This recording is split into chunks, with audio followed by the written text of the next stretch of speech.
Anak saya 5, mau sekolah bayar, mau ambil rapot bayar. Kalau saya tutup, kalau omset nggak ada, macam mana untuk bayar yang lain-lainnya? Indonesia sedang menduga konflik antara petugas pelaksana PPKM dan rakyat masih terjadi. Tindakan tegas petugas kepada pedagang kaki lima menuai perlawanan. Ya, saya tahu aturan, saya pun orang sekolahan. Ya, saya nggak mau ikutin aturan pemerintah. Saya merokok nggak, saya minum nggak, saya cek paling bersih dibandingkan yang ada di sini semua. Saya paling bersih. Ya, saya nggak mau ikutin semua. Ya. Rakyat kelaparan harus mengikuti aturan PPKM. Aturan PPKM membatasi ruang gerak rakyat, di mana peredaran uang kecil beredar.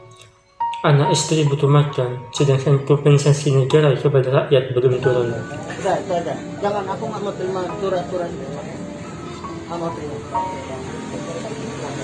Ini rumah saya. Ya, saya kontrak sama abang ini 3 tahun. Kalau mau tutup ini, balikkan uang kontrak saya berangkat. Sampaikan sama pimpinan yang ada.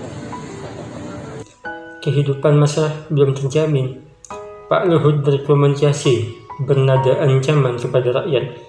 Rakyat terdesak antara pilihan bekerja terpapar COVID-19 atau mengikuti aturan PPKM yang dikeluarkan pemerintah. Ya, rekam cakap saya rekam.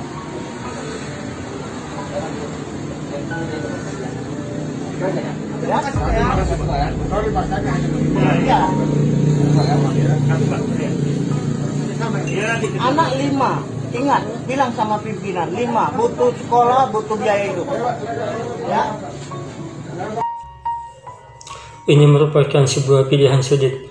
Program yang digadang-gadang pemerintah berupa vaksinasi masih terhendara oleh terbatasnya jumlah vaksin yang tersedia, hingga dana pemerintah yang tak mampu membayar vaksin bagi jutaan rakyat Indonesia.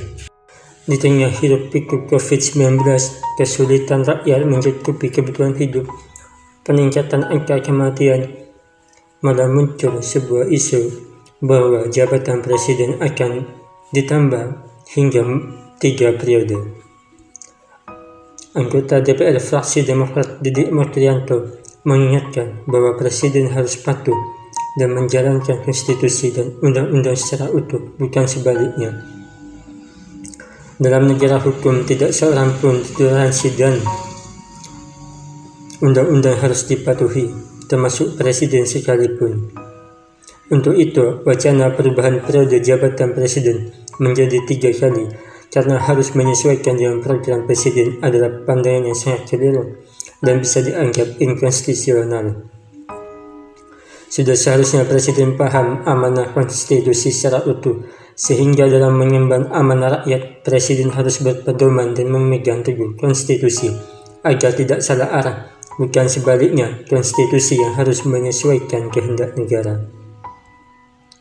Sesuai konstitusi, presiden menjabat selama 5 tahun dan boleh dipilih kembali untuk kedua kalinya. Dalam logika ini, mestinya sejak awal presiden sadar harus membuat program prioritas selama 5 tahun juga. Jangan sebaliknya, karena program prioritasnya tidak selesai dalam 5 tahun, konstitusinya harus diamandemen disesuaikan dengan kehendak presiden. Jelas, ini cacat nalar dan logika dalam perspektif negara hukum. Selanjutnya, Didik mengajak segenap pendukung dan rakyat Indonesia untuk mengawal dan mendukung setiap langkah presiden dalam menunaikan amanah rakyat dengan tetap memegang teguh dan memedomani konstitusi. Tidak perlu berwacana yang tidak logis.